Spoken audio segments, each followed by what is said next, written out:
Nakajing don ya kajing temu ban kan tio ya kajing nang jing tip ki Nongrep ka jala ka NEHU-DDUCC Community College DDUCC for Skill Development Center wa ya jer hakash potare gulber arja arpusan kala penlong ka workshop nakbenta ki Nongrep halor ka phang organic and integrated farming in modern agriculture barakani ka jo ka Sngi la Paidbah ru ya ka Golden Jubilee Community Hall kabala as ngobha da ka Atiar Cement Manufacturers Association JHCMA Hakani ka workshop lapan iru syaki Nongrep ya kilat ki balak ban le da ka bapendan kam ya ki kor ki bor bathamai kat kum ka jok menta na lor ban ai ka Jinghikai ru ya ka rukam rep tenrai haka jingelang balapan ya da ka SM Sungo ka principal ICDDUCC u Professor Prabha Shankar Shukla Vice Chancellor ka NEHU ulai sim bentalang da ka online mode nang ta lawan banya don lang ru daw RK Parik u President ka JHCMA kumukongsan Haringkat kerja dan lang Profesor H. Lamin, Founder Principal ICDDUCC, Profesor D. Walia, Profesor BP Sahu, Dr. F.R. Sumer, Andrew Sari, Secretary Shillong Mail, Jinghikai na NEHU, Nongrep, bat kiway.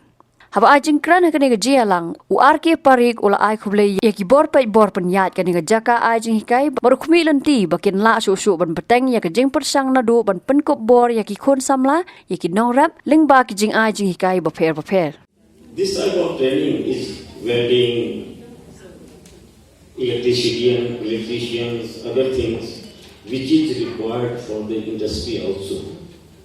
When somebody wants to join something to the industry, and they mention that we know something about this thing and that this government will issue the certificate, etc.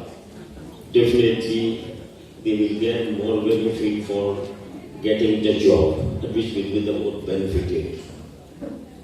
Because when this type of the industry has been coming up, giving the training, more industry is also needed in the Meghalaya.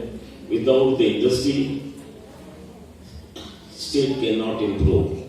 Today, if we can say which is the best improving state of India is the Maharashtra. Highest running state of the Maharashtra because of that lot of the industry.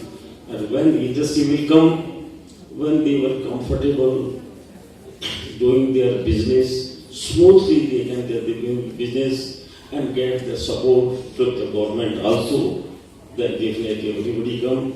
And then the people will get the job also. Then this skill development benefit will get the benefit. I again thank you to NEHU people because of their guidance. They have given us more pressure, especially Mr. Shukla. He has spoken so many times in this regard. Stay with me at my plant 3-4 times. And from time to time they were asking me when we start the work, when they start the work, and that has been done. I'm quite happy to see that this type of the project today, that people are getting the benefit particularly for that. That has come up in our mind. Furthermore development, which immediately I cannot say, but definitely I request people, time to time they should also inform us whatever they think they needed, definitely we will help to them up to our limitation. Habatin, Paidbah ki kishap, kashap plus F. Ka plus F? Hakabam bangibam dunaki eki batay kamet. Namar kata habathiru atau kau kamlu ka umpnyang kadut ped ya kashap plus F hakajingsom.